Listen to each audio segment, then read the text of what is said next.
We don't usually take horror seriously. It's a genre that lives in the margins, blood-soaked, over the top, and often dismissed as just for fun, but every once in a while a horror story comes along that just won't stay dead, and it's a story that demands to be examined, decoded, and remembered. So that's why we're talking about The Evil Dead. And this video isn't about the jump scares, gallons of blood, or the slapstick violence. This is about the mythos, the lore, and the universe. So it's also about how one low-budget film from 1981 grew into a full-blown horror phenomenon stretching across time, media, and genres, and why it deserves a seat at the table with Star Wars, Marvel, and Tolkien. Not because it has space battles or prophecies, but because it has a book written in blood, a book that rewrites reality, a book that pulls the strings off the universe, often through the hands of the people foolish enough to open it. This is the Necronomicon Ex Mortis, the Book of the Dead, the Evil Dead. And this is the deep dive the franchise really fucking needs, okay? I've always believed horror lore deserves the same treatment that we give fantasy and science fiction, the same obsessive breakdowns, the same world-building analysis, the same reference. That's what inspired this project, and frankly, that's what inspired the channel in general, I guess. This video is a deep, lore-centric examination of the entire Evil Dead universe, broken down into structured chapters, and each one is focusing on a pillar of the mythology. So we're going to be talking about the Necronomicon and its origins, the creators, and the evolving power. We're going to be talking about the Deadites, such as their biology, behavior, and rules of possession. We're going to talk about the Dark Ones in Ruby, and they're like ancient evils in demonic hierarchy. We're going to be talking about Ash Williams, obviously, the reluctant hero and chosen anomaly in this whole universe. We're also going to be talking about the expanding universe, including the comics, games, and alternate timelines. So by the time you reach the end, you'll understand why this franchise is so much more than blood, chainsaws, and catchphrases. This is a complete mythos, and it's one that rewrites the rules of horror storytelling, and unlike most horror villains, it doesn't want to just kill you, it wants to rewrite you as well. So despite how chaotic the franchise seems on the surface, there's a structure beneath this madness. There are multiple books, different timelines, an actual hierarchy of evil, scientific theories of possession, mythic origins older than any character, and a cosmic pattern that reappears over and over again. And here's the kicker. The lore has been shockingly consistent across 40 years of storytelling, thanks to creators like Sam Raimi, Bob Tappert, and Bruce Campbell, obviously. This isn't just impressive, it's unheard of in the horror genre, for the most part. So what you'll get from this deep dive, this isn't just for fans, this is for lore lovers who want to map out the cosmology, this is for writers who want to understand mythic structure, filmmakers who want to learn how to evolve a franchise, and newcomers who only know that guy with the chainsaw arm, you know? This video is structured in a way where each chapter is building on the last, leading you deeper into the woods, literally and metaphorically, so by the end we'll have uncovered the true nature of the Necronomicon, explained why Deadite possession breaks the horror rules. We'll track the Dark One's agenda through time and media, and we'll analyze how Ash became the inverse of the Messiah. And shown in the comics and games, they are canon, and often shockingly canon, which is weird. And when all this is done, we'll end with an epilogue that ties it all together. Well, you know, I'll reflect and nerd out a little bit, and thank you for coming along on this ride, because that's what's in this. It's a ride. You're not just watching a video, you're opening a book. And one last thing before we begin, there's one last thing you need to know. The Evil Dead franchise isn't for the faint of heart. It doesn't play fair, it doesn't follow the traditional arcs, and it doesn't care about what should happen. So in this world, you'll suffer first and then learn later. And yet, it's also one of the most rewarding horror universes ever created, precisely because it dares to evolve, it dares to hurt, and it dares to ask questions bigger than most people notice. Can evil be contained?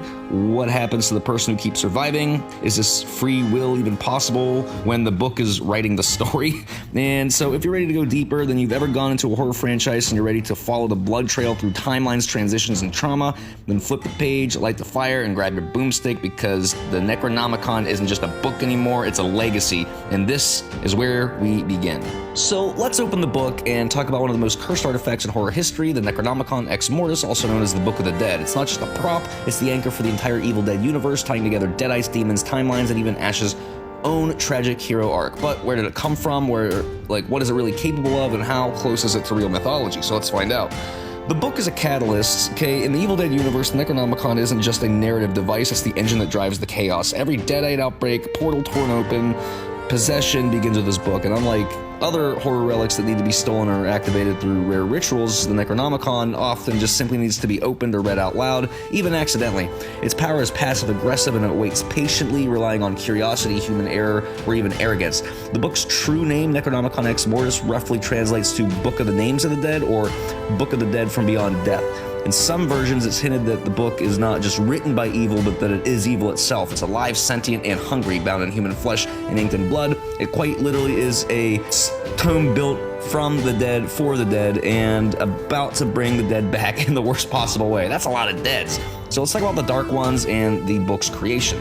The book was crafted by an ancient group of sorcerers known as the Dark Ones, which are powerful beings who either were demons or humans who became corrupt by magic. These sorcerers existed long before Ash Williams' The Cabin or even recorded time. They wrote the Necronomicon as a way to trap souls, channel demonic energy, and open gates to other dimensions, particularly the one where the Candarian Demon resides. The book was never meant for mortal hands. It was written, sealed, and buried because its power was too unstable, too seductive. But like all great horror tropes, the seals never hold forever, and every generation, somebody ends up finding it. Let's talk about the real-world influences like Lovecraft and ancient death texts. The concept of the Necronomicon didn't originate with the Evil Dead. In fact, the term Necronomicon comes from the writings of H.P. Lovecraft, who described it as a fictional grimoire filled with the names of the old ones and the knowledge to summon eldritch horrors. Lovecraft's Necronomicon was never meant to be real, but its presence haunted nearly every story in mythos. And Rami took that seed and reimagined it as a tangible, flesh-bound spell book capable of raising the dead, conjuring evil, and bending space-time. The idea of a book that manipulates life and death also has roots in ancient civilizations. The Egyptian Book of the Dead was a series of papyrus scrolls buried with the deceased filled with spells to help navigate the afterlife. The Tibetan Book of the Dead served a similar purpose, guiding souls through reincarnation, but the Necronomicon flips that script entirely. Instead of helping the dead move on, it pulls them back violently, unnaturally, and often with severe consequences. This inversion is what makes the Necronomicon so terrifying. It's not just powerful, it's a perversion of sacred knowledge, or a manual for entropy disguised as scripture. And this is also a book that writes back. Across the Evil Dead franchise, the book is portrayed differently. In Army of Darkness, it exists in multiple forms. In Ash vs. Evil Dead, it exhibits independent thought, personality, and aggression. It even mocks its readers, almost like it's entertained by the destruction that it causes. And this is not a passive artifact, it's predatory. Some fans theorize that the book chooses its victims telepathically, luring them to read from it, or protecting itself through illusions and hallucinations. This would explain why it always seems to end up in the hands of those who are least prepared to handle it. The incantations inside are written in Candarian, which is a demonic language created for the series. Reciting even a single passage is enough to awaken spirits, summon deadites, or possess the living. And unlike other cinematic spellbooks, there is rarely any way to reverse what's being stated. Alright? Once read, the Necronomicon effects ripple through time and space, unfolding its chaos like dominoes made of human lives and flesh. And then we have this multiverse implication. In Ash vs. Evil Dead, it reveals a deeper implication that there may be multiple Necronomicons scattered across multiverses. This concept opens the door to an infinite number of timelines where the book wreaks havoc in slightly different ways. It also ties into the Evil Dead reboot series, where a new group of victims discovers a different version of the book, but the rules are still the same. You open it, you read, you suffer. Some fans interpret this as a reflection of the book being a constant, a kind of cosmic malware that exists across dimensions. It might not be destroyable because it's not truly of this world. It's not just a book, it's an infection of reality, and it's a supernatural virus that transcends time, body, and logic. So let's talk about the legacy of the Necronomicon. The Necronomicon Ex Mortis has become one of the most iconic horror artifacts in cinema. Its presence instantly evokes dread, violence, and transformation. It's been parodied, homaged, and even published in fake versions, and yet interpretations capture the sheer malevolence of the original. In Evil Dead, the book isn't merely cursed, it's the source of the curse. It doesn't just simply unleash evil, it orchestrates it, and then the worst part, it doesn't even care about your intentions, alright? Whether you're a scholar, partygoer, soldier, reluctant hero, if you open the book, you're a part of the story now. And the book always finishes the story. And this is a book that shouldn't even exist, so what makes the Necronomicon so haunting isn't just what it does, but what it is. It doesn't behave like a normal object, it reacts to things, it screams when it burns, it bites when threatened, it flutters open on its own and flapping its wings around, flipping to the exact spell that will unleash hell. It wants to be read. It acts more like a sentient parasite than a tool, something ancient embedded within the consciousness of whatever wrote it, and what's worse, it never makes the same move twice. In every iteration of the Evil Dead universe, the book seems to learn, adapt, and manipulate. So this isn't just a plot device, it's a cosmic virus disguised as a manuscript. Now we got the 3 books theory, all right? In Army of Darkness, Ash finds himself in a graveyard surrounded by 3 Necronomicons, okay? 2 are traps, 1 is real. This moment played off with Rami's signature slapstick, actually creates a massive ripple in the lore. If there are 3 books, does that mean there are 3 sources of evil, or are they all fractured pieces of a larger whole? Each one holding a different set of incantations, curses, or gateways.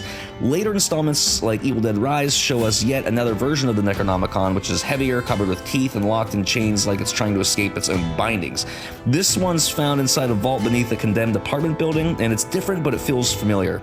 Some fans theorize that these books are each tied to different dimensions or timelines. Others believe they're like Horcruxes from Harry Potter, splinters of one great evil scattered to keep the full power at bay. And still, others wonder if each book is rewriting its own story every time it's opened, like the evil inside is evolving.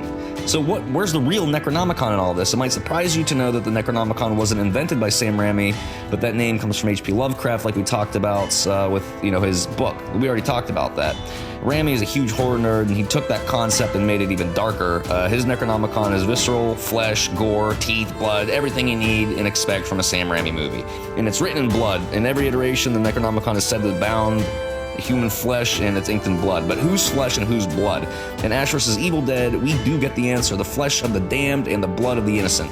That combination alone makes the book a kind of like alchemy abomination, something stitched from its victims and sealed with sacrifice. But more importantly, it ties the book directly to human suffering. Every word is powered by fear, loss, death, and that's why the spells work. And it's why they always demand more. Watch the way the Necronomicon reacts on screen. It trembles, it flips its pages, it howls, it grins. This isn't just some set dressing, it's behaving like a character, and like all the characters in Evil Dead, it has a backstory. We just don't hear it until later. But make no mistake, the book is alive and it's always fucking watching. Now, one of the most chilling moments in Ash vs. Evil Dead is when Ruby declares that she's the one who wrote the book. It reframes everything we thought that we knew about it, and then suddenly the incantations don't feel ancient, they feel intentional. The chaos wasn't random, it was scripted. And the idea of a single sentient author controlling the fate of the entire worlds sets the stage for everything that follows, and it means that the Necronomicon isn't just a relic, but it is a blueprint. It's like a design, one that Ruby is still trying to revise before someone else figures out how to use it. So, if the Necronomicon is the match, then Deadites are the wildfire. This grotesque, demonic entity is the foot soldier of a Candarian Demon, the raw product of the Necronomicon's influence, and arguably the most disturbing creatures in the entire Evil Dead universe. But what makes them so terrifying isn't just the gore violence, it's how personal they make possession. Deadites aren't just monsters, they're your friends, lovers, family members, twisted against you, with full awareness of who they used to be, and they remember everything. So, Deadite 101, a Deadite's a human or any living being that is possessed by a Candarian Demon, either directly or through contact with the Necronomicon's magic.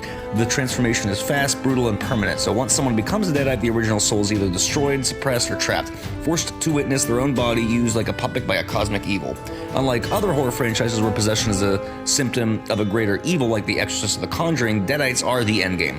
They don't need to be subtle, they don't need to blend in. Once transformed, they fully embrace the chaos, and worse, they fucking enjoy it. Deadites are intelligent, malicious, and gleeful in their violence. They mock their victims, taunt with their memories, and often speak in the voice of the original host to manipulate others. This duality is part of what makes them so terrifying, especially when the line between host and demon starts to blur. Possession mechanics. Possession can happen in multiple ways. Hearing or reading a Candarian incantation aloud, physical contact with blood fluids or essence infected by the book, exposure to rift energy opened by the Necronomicon. In most cases, possession is non-consensual and rapid. Victims experience seizures, voice distortions, and sudden body morphing. Eyes glaze over, turn white, veins blacken, the jaw disassociates or stretches, sometimes bones shift direction entirely. It's a complete hijacking of the nervous system and skeletal structure, like the body is rejecting the original blueprints in favor of something infernal. But there are exceptions. Some Deadites appear to retain fragments of their human selves, others switch between their human personality and Deadite state like a switch being flipped. This opens the door to this horrifying possibility that the original person is still aware and they're just not in control. So what is the Deadite personality? Deadites aren't just mindless zombies, they're articulate, taunting, and often theatrical. They quote scripture, mimic emotions, and gaslight their victims.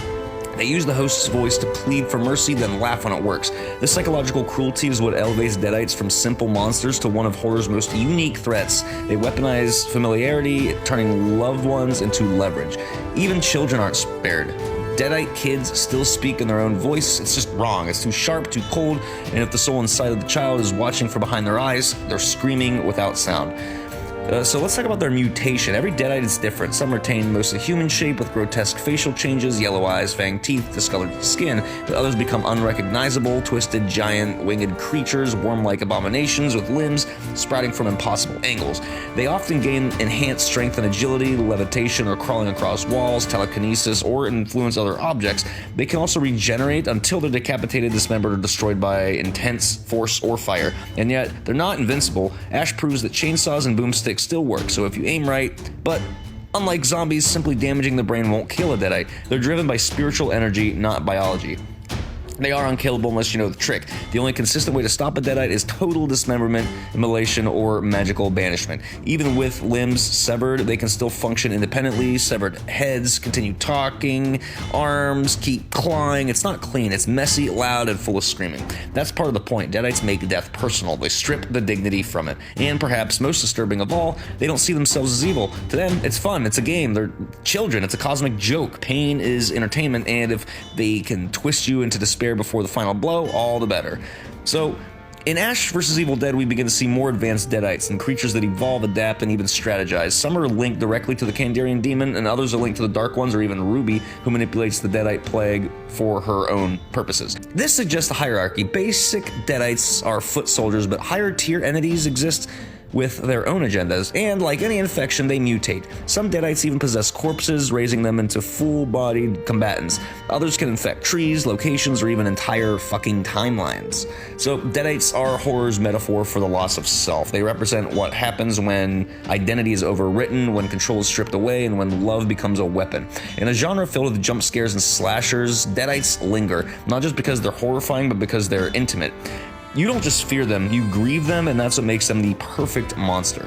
And this is more than just possession, guys. What separates a Deadite from a traditional possessed human in other horror franchises is that Deadites are not just corrupted souls, they are fully rewritten entities. The person you once knew isn't just buried under a demonic influence, they've been rewritten from the inside out. Unlike demonic possession seen in films like The Exorcist, Deadites are hijacked and rebuilt. Their voice changes, their bones crack and twist unnaturally, they become vessels for mockery, rage, and cruelty, often mocking their own memories, twisting personal grief or trauma into weapons against their victims.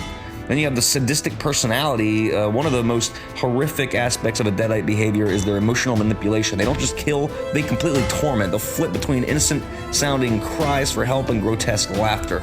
They'll speak as a loved one and then suddenly snap into something inhuman. This isn't random. Deadites are fueled by psychological cruelty. They'll say things like, "Why are you hurting me?" right before biting your face off, or they'll call you baby in your mother's voice just before gouging your eyes out. They retain selective memories to better emotionally torture the people around them. And the implication is the soul is partially intact and screaming underneath. But can a Deadite be cured? The short answer is no. Long answer, not in any canon version of the franchise has been fully restored from a Deadite possession, but in Ash vs. Evil Dead, there are brief moments of lucidity and parts of control, but it never really lasts, because the Deadite always comes back, and it's usually worse the second time around. This possession isn't just a possession, it's a permanent overwrite. So there are theories that the soul trapped in a limbo-like state, and they're forced to watch as the demon uses its memories and body to destroy everything that it loves, which might even be worse than death. So the Deadite types and evolutions we're going to talk about, not all Deadites are the same. Some are basic shock troops, possessing victims quickly and turning and using brute force on others, while others are they're more strategic, like Evil Ash and Army of Darkness, or Elgos and Ash vs. Evil Dead, who combine possession with sorcery manipulation. There are also monstrous variants, creatures made from multiple bodies like Deadite trees, flying serpents, or mutated children. Each iteration is nastier than the last. The rules seem to change depending on who reads from the Necronomicon, how close they are to the rift between the worlds, or even how many people have died nearby. The implication is that Deadites are part of a larger hive, and their form is based on the environment that they're invading. So, in Evil Dead Rise, it gave us a look at the Deadites in a new context, a family home and not a cabin. The mother, Ellie, is possessed early on, and what makes it terrifying is how casually manipulative she becomes. She uses her children's fears, she uses their voices, she uses their love as a weapon. It's Deadite 2.0, it's less monstrous in appearance, but more psychologically surgical, and that's arguably more terrifying than a grotesque snarling beast. So new franchises commit to body horror like Evil Dead. Being possessed doesn't just mean glowing eyes and a creepy voice, it means imploding, cracking, dislocating, and mutating. The possession process is biomechanical in how violent it is. Hands become claws, spines bend backwards, mouth fill with black bile. It's not just evil taking over, it's the body rejecting its humanity. There's a reason Deadites are unforgettable. They blend demonic mythos with zombie aggression and shape-shifting, and they coat it in a layer of pure psychological torment. If Deadites are the soldiers, then the Candarian Demon is the war. This formless, malevolent force is the source of all Deadite possession and spiritual corruption in the Evil Dead universe. It's not a single creature in the traditional sense, but a presence. It's an intelligence, and it may be the purest embodiment of supernatural evil in modern horror. Unlike a vampire or werewolf, the Candarian Demon doesn't need to be seen to be terrifying. Its presence is often felt as wind that howls through a forest, a camera that charges through the trees, or a voice that growls from nowhere. But its influence is very real, and its chaos is always intentional. What's most unsettling about the Candarian Demon is that it's not bound by form. In most Evil Dead entries, we never see it fully. We see what it does, which is infect the living, animates corpses, mutates trees, whispers curses, hurls people through the air. But we never see a face. There's no body, no physical origin. It is everywhere and nowhere. In Evil Dead 2, it manifests briefly as a massive rotting beast called the Rotten Apple Head in the movies, and it bursts through the cabin wall. In Ash vs. Evil Dead, it uses proxies like Elagos, which is a lesser demon, to manipulate or terrify victims. But the Candarian Demon itself is more like a god or a force of nature. It doesn't stalk, it overwhelms. The Necronomicon Ex Mortis was written to summon and control demonic forces, but many believe it was also written by the Candarian Demon, which we know that's not true at this point, or at the very least, dictated through its influence by the Dark Ones. The book acts as a gateway, a transmitter, and an invitation. Reciting the passages allows the Candarian Demon to extend its reach into our world. The more the book is read, the stronger the demon becomes, and each possession feeds it. Each soul taken deepens its roots into our reality. In this sense, the Candarian Demon isn't just the villain, he's the ecosystem of horror in Evil Dead. It spreads like mold, corrupts like a virus, and feeds off grief, trauma, and fear. Now, let's talk about the Dark Ones. They're often mentioned but rarely seen. Ancient, powerful sorcerers or demonic presences who created the Necronomicon to enslave humanity and control death itself. In Ash vs. Evil Dead, we see glimpses of their power. They're beings of immersed strength, capable of bending reality, resurrecting the dead, and fighting across dimensions. Ruby, one of the most fascinating characters in the franchise, is a fallen Dark One herself. Her journey from villain to reluctant ally paints a clear picture of the Dark One's internal struggle. They don't all agree, they don't all want the same outcome, but their ambition is what opened the door to the Candarian Demon's reign. The Dark Ones may not have meant to unleash pure evil, but they underestimated what they were tampering with, or maybe they didn't. Maybe it was all in the end game all along. Let's talk about the hierarchies of hell. If the Candarian Demon is the mindless hunger and the Deadites are the swarm, the Dark Ones are the engineers. They don't possess or transform, they just design, manipulate, they appear in cloaks, whisper in forgotten tongues, and twist entire timelines just to see what happens. There are theories that the Evil Dead universe operates like a demonic corporate structure. The Candarian Demon is the raw power, the Deadites are the expendable labor, and the Dark Ones are the board of directors, detached, but, still there. And who's caught in the middle? Humanity. So let's talk about Ruby really quick. Ruby is one of the most layered characters in the series, introduced as a mysterious figure. She's eventually revealed to be a Dark One who once helped write the Necronomicon, but Ruby doesn't want to destroy the world, she wants to control it. She wants to manage the power, not erase it. Her storyline explores a central theme in Evil Dead. Can evil be domesticated? Can it be used for good? Ruby believes that she can control the Deadite plague, but every time she tries, she ends up making it worse, and her arc shows that even those who created the darkness can't escape its pool. So what is the Candarian Demon really? Some fans believe that the demon So what is the Candarian Demon really? Some fans believe the Candarian Demon isn't a singular being, but a manifestation of entropy, a force that thrives on destruction, possession, and time loops. It doesn't kill for food, it kills because it's in its nature. Others argue that it's an ancient god older than time, sleeping beneath dimensions, awakened only when summoned. There are also connections drawn between the Candarian Demon and the Lovecraftian entities, cosmic horrors that exist beyond comprehension, only partially perceivable by humans. Its ability to warp time, space, and personality suggests it's not just a demon, it's really a reality-breaking phenomenon, and once it's present, the rules of life and death collapse. That's why Deadites don't stay dead, and why portals open, and why timelines bend. It's not here to haunt, it's here to rewrite history. So what makes Candarian Demon and the Dark Ones so effective is that they rarely appear directly. The power is felt through consequence. Though what's left behind, a broken cabin, possessed friend, voices in the woods, you don't need to see the monster when everything around you is screaming its name.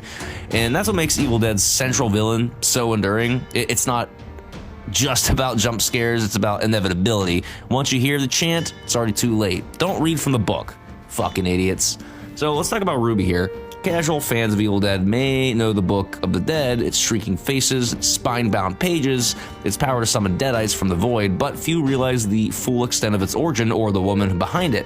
In the deepest layer of Evil Dead mythos, beyond the cabin, beyond the tape recorder, lies Ruby Nobi, a dark one who defected from her coven, wrote the Necronomicon Ex Mortis, and ultimately tried to control the very evil that she birthed, which is crazy. Ruby isn't just a supporting character in Ash vs. Evil Dead, she is also the linchpin in understanding the franchise's true cosmology.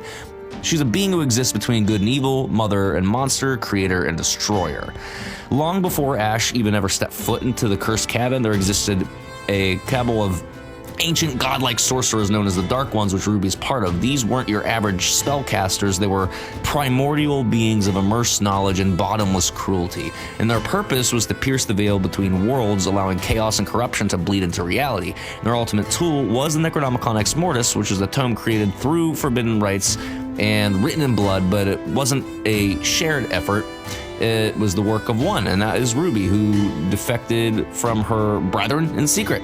Crazy. At the time, Ruby still believed in the mission of the Dark Ones. She was their most brilliant scholar, their strongest conjurer, and their most trusted, archivist. She was the one who compiled the incantations, rites, and soul-splitting rituals that would later summon the Candarian Demon and its Deadite hordes. But over time, Ruby saw the truth. The Dark Ones didn't want power, they wanted oblivion, and she didn't fucking like that. So that's why she decided to betray the Dark Ones. Realizing their endgame was the complete unraveling of all dimensions, Ruby did the unthinkable. She turned on her own kind. In a daring act of sorcery, she lured the other Dark Ones into a pocket dimension, locking them in a dimensional tomb using the very spells she once helped create. But there was a cost. The Necronomicon still existed and was alive. The book had absorbed the essence of the Dark Ones. It became more than a tool. It was a sentient artifact by this point, driven by the desire to spread its influence, and Ruby, the creator, was now the only one who could interpret, control, or even rewrite the contents. So what followed after that was a war, not between nations, but between a woman and her creation. Ruby couldn't destroy the Necronomicon. She had crafted it too well. Bound in human flesh, inked in cursed blood, and filled with forbidden languages, the book resisted all attempts at eradication. It burned her hands, it whispered to her, it fought back. So Ruby pivoted, and she wouldn't destroy it, she would rewrite it. This became her obsession, not just containment, but eradication. Page by page, prophecy by prophecy, Ruby attempted to reshape the book's future. She crossed out events, replaced names, inserted new incantations, all in hopes of breaking the cycle of summoning and death. But the Necronomicon pushed back again. The more she rewrote, the more unstable reality became. The book didn't want a peaceful world, it wanted suffering, and it found a way to bring that suffering back through Ash Williams. Horror movies normally have final girls, but Evil Dead has Ash Williams. He's a chainsaw-wielding, boomstick blasting, wisecracking survivor who somehow became the chosen one by accident. He's not your typical hero. He's not the smartest, strongest, or bravest. He's selfish, impulsive, and frequently clueless, but that's what makes him perfect. Ash doesn't win because he's a champion, he wins because he has to. And though sheer force of trauma, stubbornness, and dumb luck, he becomes something bigger than himself. Ash starts his journey in the first Evil Dead film in 1981 as a pretty normal guy, just one of the group friends going on a weekend trip to a remote cabin. In fact, he doesn't even seem like the main character, but by the end of the film, he's the last one standing, drenched in blood, driven half mad by the experience. But what makes this different from most horror survivors is what comes after. Most horror survivors either die, walk away from the trauma, but Ash, he gets pulled back in over and over again. By Evil Dead 2, Ash is hardened, twitchy, and sarcastic. He's already battled Deadites, he's sick of this shit. Lost his girlfriend Linda twice, once to possession and then again to decapitation from him. And saw his own hand turn against him, and instead of running, he goes full tilt, chainsaw limbs, carving rules. Like, dude, he's so fucking awesome. Reading the Necronomicon himself by the end of it. He becomes the reluctant messiah, only one who can face the darkness because he's already been consumed by it. Ash's transformation isn't just physical, but it's emotional as well. He loses everything: friends, love, his hand, and eventually his sense of a normal life. But rather than collapsing, he weaponizes that loss. The chainsaw isn't just a tool, it's a metaphor. He cuts away his fear. His boomstick isn't just for Deadites, it's for his own psychological survival, and his catchphrases are a mask for his pain. Ash's sense of humor isn't because he thinks it's funny, it's because if he doesn't laugh, he'll break. There's a specific kind of hypermasculine grief that defines Ash. He never stops to cry, he keeps moving, keeps fighting, because if he doesn't, the darkness will swallow him completely. And the horror genre needed that. Ash doesn't escape evil, he endures it. One of the biggest questions fans have over the years is, why doesn't Ash ever become a Deadite permanently? There are a few theories on this. One of them is willpower, because Ash's mind is so stubborn and so chaotic that the Candarian Demon can't even fully control him. The second one is the Chosen One theory, which we see in Army of Darkness. He's literally called the Chosen One by the medieval prophecies, and this suggests that some kind of cosmic resistance is at play here. Then there's the trauma immunity. Ash has become... he's been through so much. The emotional hooks that Deadites use on others simply just don't work on him anymore because he's so fucking sick of it. But maybe the most satisfying answer is just this: Ash knows himself. He knows who he is, and because of that, the demon cannot rewrite him. Let's talk about the most iconic parts of Ash. Let's talk about his chainsaw arm and the boomstick. The chainsaw represents adaptation through pain. He sawed off his own hand when it turned against him, which is an act of ultimate self-sacrifice and control. Most people would hesitate, but Ash didn't. We actually see somebody hesitating in the 2013 version. But yeah, he doesn't hesitate. He needs gunpowder and grit through his boomstick, which is his equalizer. In a world where magic, possession, and immortal creatures run rampant, a double-barreled shotgun becomes a symbol of human resilience. In Ash vs. Evil Dead, we meet Ash decades after the original films. He's older, jaded, living in a trailer, and still haunted by the past. He's not thriving, he's surviving, but when the Necronomicon reawakens, so does Ash. So the show explores his inner conflict a little more deeply, the drinking, the loneliness, and the guilt, but it also introduces the idea that maybe his curse is a calling. His entire life has been building to this final battle. He forms this makeshift family with Pablo and Kelly, who become extensions of his growth, and they challenge him to be better and to be more than just the guy with the chainsaw. So by the end, Ash isn't just a survivor, he's a legend, and he's definitely an anti-hero of horror, because Ash stands apart from other horror protagonists because he doesn't just run from evil, he runs at it, okay? He runs at it, he doesn't run away. He doesn't solve mysteries, he doesn't plead with ghosts, he doesn't beg, he doesn't negotiate. Yeah, there's some exceptions to that, but he just fights. And yet he's deeply flawed, he's arrogant, rude, and often makes really fucking bad decisions. But every mistake teaches him something. Every failure strengthens his resolve, and that's why we always root for him. Ash is horror's version of the everyman turned legend thing. Not just because he wants to be, but because nobody else fucking will. But to really understand Ash, we need to look past the chainsaw and one-liners and into the wreckage of what this war has done to him. Ash is often remembered for his chainsaw one-liners and over-the-top bravado, but beneath the catchphrases and blood-soaked wardrobe is one of the most fascinating and tragic character arcs in horror history. He isn't just the guy with the boomstick, he's the guy who lost everything time and time again, and he just kept moving forward, not because he was brave, because he's the only one left in the end and he has no other fucking choice. And let's be honest, Ash didn't choose to be the hero, he was forced into it. In Evil Dead, he starts off as, soft-spoken, awkward college student tagging along on the cabin trip. He's not the leader, he's not the jock, he's not even the one reading from the book. He's just a tag-along who survives because he had to, and the franchise continues because of him. We watch him morph into something far more complicated. And Ash's transformation into a demon-slaying icon isn't heroic, it's trauma-driven. In the span of a single night, he watches all of his friends die, his girlfriend becomes a monster, his sister turns on him, he loses his hand, and still no one believes him. There's no therapy arc, there's no supportive system, no recognition. The world moves on, and Ash is left behind with scars that nobody else can see, literally and emotionally. And by the time Ash vs. Evil Dead picks up, he's a middle-aged stock boy living in a trailer, getting drunk to forget the voices in his head.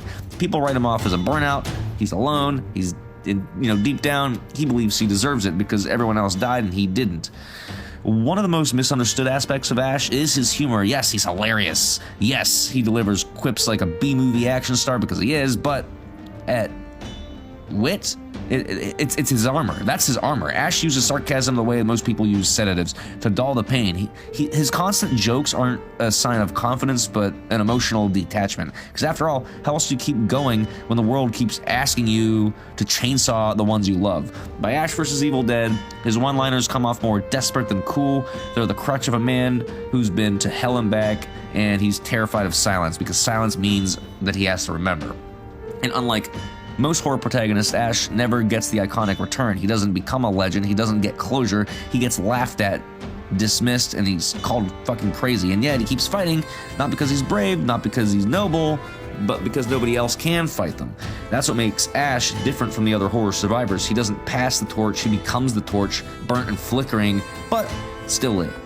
In Ash vs. Evil Dead, we finally see what decades of trauma do to a person. Ash is a man clinging to relevance, numbing himself with cheap beer and cheaper company, but when the Deadites return, something snaps, not in fear, but in resolve. He suits up again, not because he wants to, but because he has to, and in doing so, he becomes the very thing that he spent decades running from, which is a symbol. Over the series, Ash rebuilds a family, and not by blood, but by battle. Pablo and Kelly aren't just sidekicks, they're the surrogate family he never thought he'd ever have, and their loyalty brings out something new in him, which is responsibility. He's even bonded with a daughter, Brandy, who forces him to face his failures as a man and as a legacy. Watching Ash try to be a father is one of the most compelling arcs in the entire franchise, because he fumbles, he swears, he drinks, but he shows up, and that's more than most people do. And here's something fans often miss. Ash is bound to the Necronomicon, not physically, but mythologically. The book follows him across time, timelines, and realities, rewrites itself around him.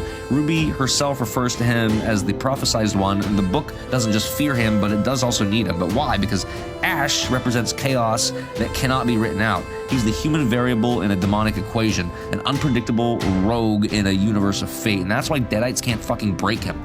Why even Dark One? The Dark Ones can't even destroy him because he's just a glitch in their fucking design. And by the end of Ash vs. Evil Dead, Ash literally drives into battle inside a post-apocalyptic tank, shotgun in hand, one-liner on his lips. It's the most ridiculous over-the-top moment in the entire franchise, and yet it's completely earned, guys, because Ash has become more than a man. He's become the myth, the folk hero, a horror legend born not from prophecy, but from survival. He didn't ask for this, he didn't want this, but somehow he is the last man standing, chainsaw arm and all. The Evil Dead franchise has lasted over 4 decades across multiple timelines, formats, and tones, from terrifying horror to slapstick splatter comedy to gritty modern reboots, but despite the tonal shifts, there's always one thing anchoring the mythos, and that is the Necronomicon Ex Mortis, a cursed object that has shaped timelines, corrupted souls, and reshaped reality itself, whether it's buried deep in the cellar of a lonely cabin or locked away in the vaults beneath a condemned apartment complex. The Necronomicon always finds a way back to the world, and when it does, it leaves a trail of blood behind. When Ash vs. Evil Dead ended, it left fans with a lingering question: what happens to the world without Ash? The final scene showed Ash waking up in a post-apocalyptic future, which we also saw in Army of Darkness, and it gifted him a new arm, a souped-up Delta, which is a car I fucking want so bad, and a new mission. But whether that future was a dream, a hallucination, or an actual timeline remains a mystery. Bruce Campbell has confirmed that he's retired from playing Ash in live action, but the franchise itself continues without him, unfortunately. In Evil Dead Rise, we see a new group of survivors, a new setting, and a new Necronomicon, one that seems to be connected but a little bit different. The book now has teeth, it drinks blood to activate, and once again, Deadites return. Ash is nowhere in sight, and that's what makes it even more terrifying, because for the first time in this universe, the evil has risen, and the Chosen One doesn't show up. As hinted in Army of Darkness, there may be multiple Necronomicons. 3 books are shown, 2 are decoys, 1 is real, but this implies that the evil isn't centralized, it's fragmented, or worse, duplicated.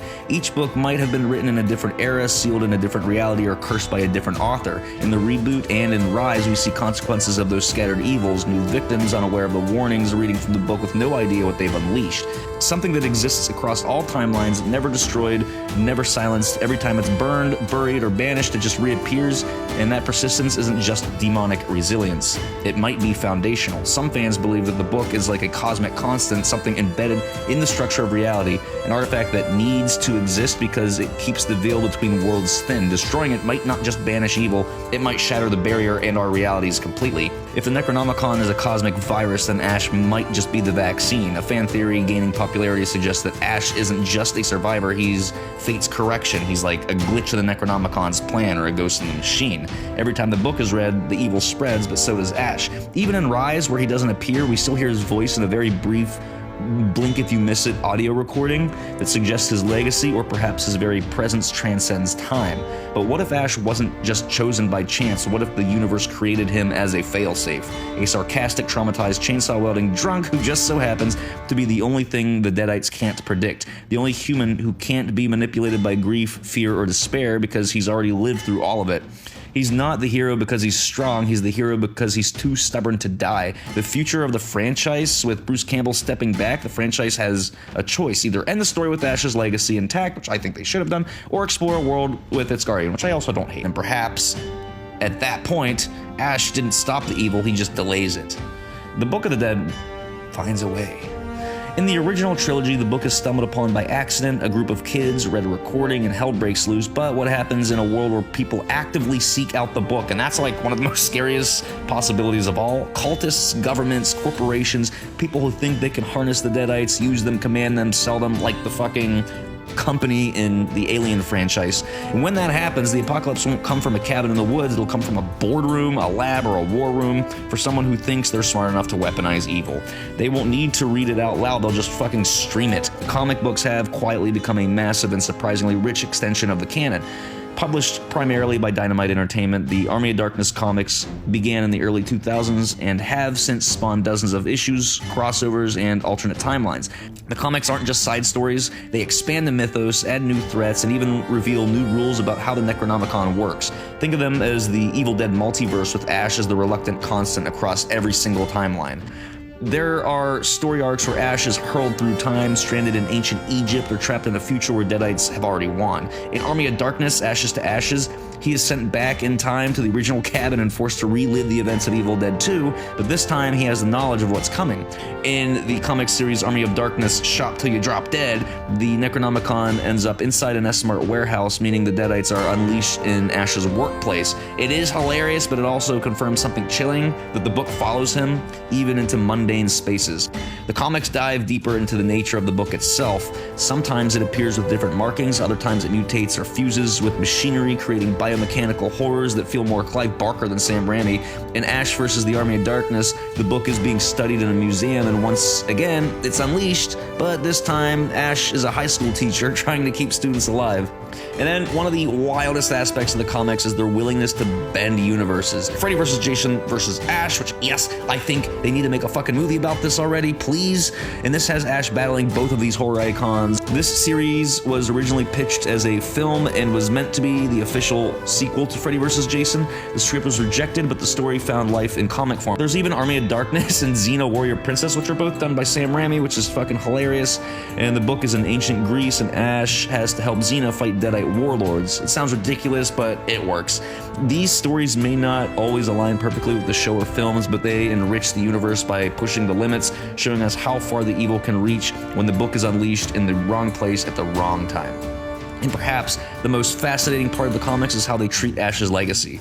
He's often broken, cursed, tired, but he keeps fighting, not because he wants to, because he can't stop. The book is tied to him, the Deadites are hunting him across time, and while other characters die or get corrupted, Ash becomes mythologized. He's a horror anti-hero who survives not through strength or wit, but grit and ridiculous determination. Now, while the Evil Dead franchise is already soaked in cinematic blood and multiverse chaos, the video games let fans step directly into Ash's boots, and in doing so, they become part of the narrative themselves. These games don't just mirror the films, they expand them, introducing new monsters, allies, timelines, while reinforcing one universal truth: the Necronomicon never sleeps.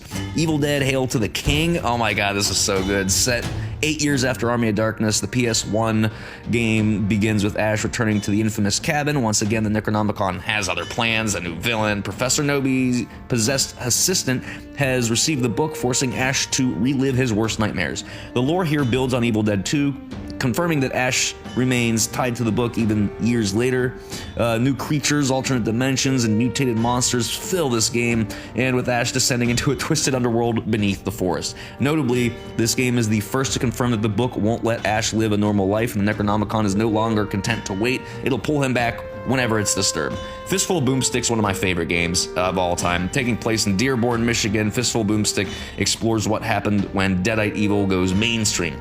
So a local TV station broadcasts the Necronomicon incantations live on air, accidentally unleashing Deadites across the city. Ash is forced into a battle through different time periods, including colonial America and a dystopian future. This game was, I think, my second favorite. There's another one I like more.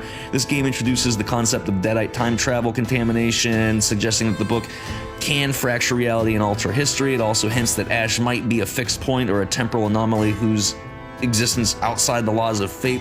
It explains why the book always comes for him and why he's uniquely able to fight back. Evil Dead Regeneration I do like for the little sidekick dude. In an alternate timeline, Ash never goes back in time in Army of Darkness, and instead he's committed to an asylum after the Cabin Massacre. They play with this in the show. When a corrupt doctor gets a hold of the Necronomicon, he unleashes a new wave of Deadites, and Ash is, he's released to clean up the mess. The game introduces Sam, the wisecracking Deadite sidekick who can't die, and Sam becomes a weapon, a distraction, and a comic relief. More importantly, the game explores Ash's mental state. Years of trauma, gaslighting, and guilt have worn on him, and his jokes mask a deeper fatigue and a gnawing suspicion that the fight will never end. In Regeneration, the evil isn't hiding in the woods, it's in the walls, institutions, people's minds, and Ash is the only one who can see the truth. Evil Dead the game is my favorite one. This is so fun. This is the crown jewel, the ultimate tribute to the franchise released by Saber Interactive. Evil Dead the game is a multiplayer survival title that blends character settings and storylines from across films, TV series, and even the reboot. You can play as Ash, Pablo, Kelly, Lord, Arthur, Cheryl, and Scotty, and even Evil Ash if you want to. Or you can choose to play the Candarian Demon, which is really fun, hunting survivors across the iconic locations like the Nobi Cabin, the castle, and more. This game blends lore, it's crazy.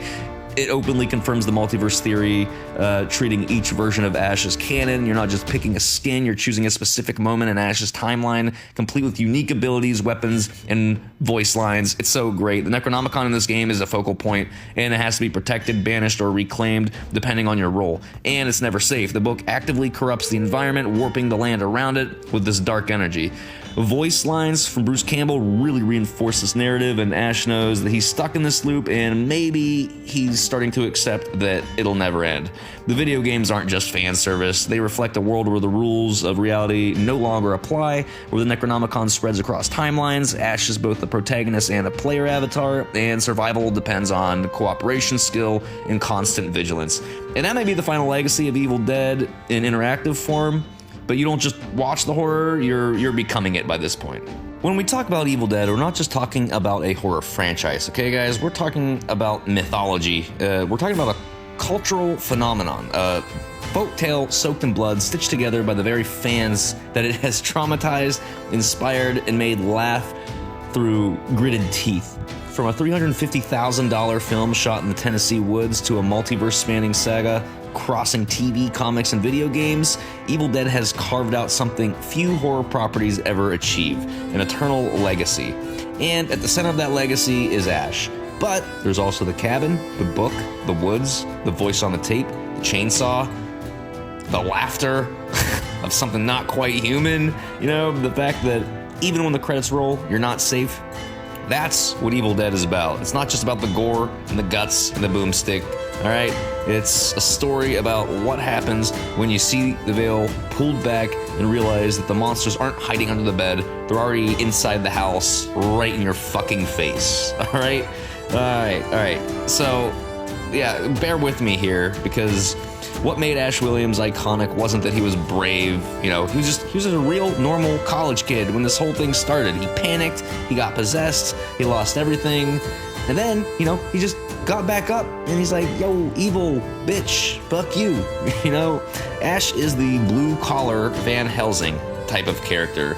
He's the guy who doesn't have a prophecy, although he technically does, but he still ends up saving the world again and again and again because nobody else will or even can. And for all the slapstick and chainsaws, there's really something heartbreaking at the center of it all. Ash can really never leave us, all right? The book will always find him, the demons will always rise, and he'll always have to fight, even when everyone else he loves is gone. In the end, Evil Dead isn't about triumph, it's about endurance. What started as a single Necronomicon became 3, and then many spread across time, space, media, and imagination. In the films, it was a cursed object. In the show, it was a living artifact. And in the comics, it was a multiversal weapon. In the games, it was a gameplay mechanic, the one you had to defend or destroy. In the fandom, it's a living legend. And that's the thing. The book is never really destroyed. It's just misplaced, buried, forgotten for a little bit until somebody else picks it up again. The Evil Dead franchise itself mirrors that. It's dormant and then it's reborn again, like it's waiting for the next brave soul to read from it. Alright, so, which, you know, if you're still watching this long-ass video that I've made about Evil Dead because I'm such a fucking dork about it, this might be you in the future. If you happen to pick up the Necronomicon, well, maybe not read from it, but if you do, I hope you end up being the next, you know, Ash character. This video, it wasn't just a breakdown for me. This seriously, it was a love letter, hard scripted, by the way, if you couldn't tell. It was a love letter to the mythos, the horror, the comedy, the community, and that's what keeps this franchise alive for 40 years. I love Sam Raimi, and obviously I love his Spider-Man movies as well, but we're talking about Evil Dead. I'm not going to go off topic with that. All right? If you love Evil Dead, then you already know the fandom is full of brilliant lore detectives, and theories get passed down around like cassette tapes. You know, fan art, cosplay, homemade props are just as sacred as the films. I'm actually considering going as Ash this year for Halloween. We'll see how that goes. I don't really want to shave my beard to, you know, give myself the look. There's just something beautiful about how ugly this world is, though, all right? Because Evil Dead doesn't just scare you. In the end, it rewards you for surviving, kind of. If you made it through this entire deep dive, thank you, and I apologize, but, well, you know, welcome to the team. You know, we don't wear capes here, you know, we don't ride dragons, we drive a rusted Delta 88, and we don't speak Elvish. We mumble, Klaatu, Barada, you know, you're not just a viewer anymore, you're a Deadite hunter now. I mean, Ash Williams, you know, he isn't perfect, he's not a role model, he's not even a traditional hero, but when the world ends, when the walls bleed and the trees scream, you know, he's the one with the chainsaw, the boomstick, and the smirk. He's the king of the Deadites. He's the anti-prophet, he's the final guy, and after all these years, through every timeline, through every dimension, through every retcon, reboot, and, like, resurrection, I guess, he's still standing in the end. Like, he's defeated evil. He's still defeating evil. He hasn't defeated it, you know what the fuck I mean. So, anyway, put your glasses up. Cheers to Ash, to the fans, the ones who read the book, and the ones who keep fighting back. So, here it is. Hail to the king, baby, and stay groovy. Groovy.